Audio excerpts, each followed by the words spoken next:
wabarakatuh. Perkenalkan, nama saya Syaidanul Zikri dengan NIM 220421159. Tujuan saya membuat video ini yaitu untuk memenuhi tugas 2 dari mata kuliah Keuangan Negara. Baiklah, di sini saya akan menjelaskan materi mengenai tugas negara dalam perekonomian. Dalam perekonomian modern, fungsi dan peranan pemerintah pun mengalami perubahan sebagai berikut. Yang pertama itu memiliki peran alokasi, yang dimana peran pemerintah untuk menghasilkan dan mengusahakan agar pengalokasian sumber-sumber daya ekonomi dapat dimanfaatkan secara optimal. Yang kedua itu peran distribusi. Peran distribusi sendiri ialah peran pemerintah untuk mengusahakan agar distribusi pendapat di tengah masyarakat menjadi merata guna dan mensejahterakan masyarakat. Yang ketiga itu peran stabilisasi. Maksudnya di sini yaitu peran pemerintah untuk meningkatkan kesempatan kerja serta stabilitas harga barang kebutuhan ekonomi yang mantap dan tingkat pertumbuhan yang memadai. Sedangkan dalam pemerintahan suatu negara, pemerintah mempunyai peran dalam perekonomiannya. Menurut Adam Smith, peranan pemerintah dapat diklasifikasikan dalam yang pertama yaitu peran alokasi, yaitu merupakan fungsi pemerintah untuk mengalokasikan sumber-sumber dan agar lebih optimal dalam penggunaannya. Yang kedua itu peran distribusi. Di sini merupakan fungsi pemerintah untuk menyesuaikan pembagian pendapatan dan mensejahterakan masyarakat. Yang terakhir itu peran stabilisasi, yaitu merupakan fungsi pemerintah untuk meningkatkan kesempatan kerja serta stabilisasi harga barang-barang kebutuhan ekonomi yang mantap. Stabilisasi diartikan sebagai fungsi pemerintah yang berperan untuk menciptakan kestabilan dalam ekonomi, sosial, politik, hukum, pertahanan, dan keamanan.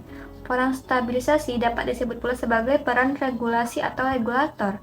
Sebagai pelaku ekonomi selaku rumah tangga pemerintah, maka pemerintah di suatu negara berperan penting dalam mengatur serta mengendalikan kegiatan perekonomiannya yang bermuara pada perumusan kebijakan ekonomi di negara tersebut. Peran stabilisasi tersebut dapat berupa yang pertama itu menetapkan kebijakan fiskal terkait belanja negara yang meliputi pendapatan dan pengeluaran negara. Yang kedua itu menetapkan kebijakan moneter, yaitu mengatur jumlah uang yang beredar sebagai upaya pengendalian inflasi.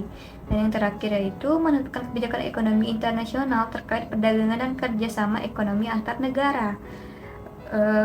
Adapun peran alokasi adalah peran pemerintah dalam menyediakan barang dan jasa yang dapat dipergunakan atau dimanfaatkan oleh masyarakat. Dalam hal ini, maka peran alokasi dapat diartikan sama dengan peran produsen. Adapun contoh nyata dari pemberlakuan peran alokasi atau produsen ini ialah dengan menyediakan fasilitas penerangan, sarana prasarana jalan, jembatan, dan lain sebagainya. Peran distribusi sendiri ialah peran pemerintah untuk mengurus pemerataan distribusi pendapatan masyarakat. Hal ini dilakukan agar daerah tertentu di suatu negara tidak mengalami kesenjangan akibat tidak meratanya distribusi pendapatan masyarakat.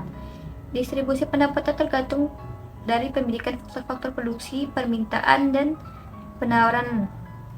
Dalam ilmu ekonomi, ada sebagian ahli ekonomi yang berpendapat bahwa masalah efisiensi harus dipisahkan dari masalah keadilan.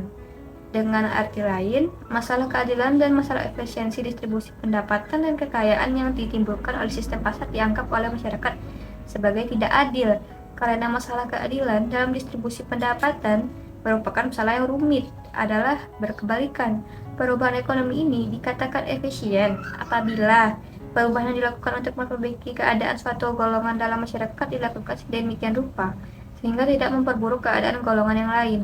Bahwa pandangan ini sangat ekstrim sebab tidak ada satupun tindakan yang tidak mempengaruhi pihak lain secara positif maupun negatif.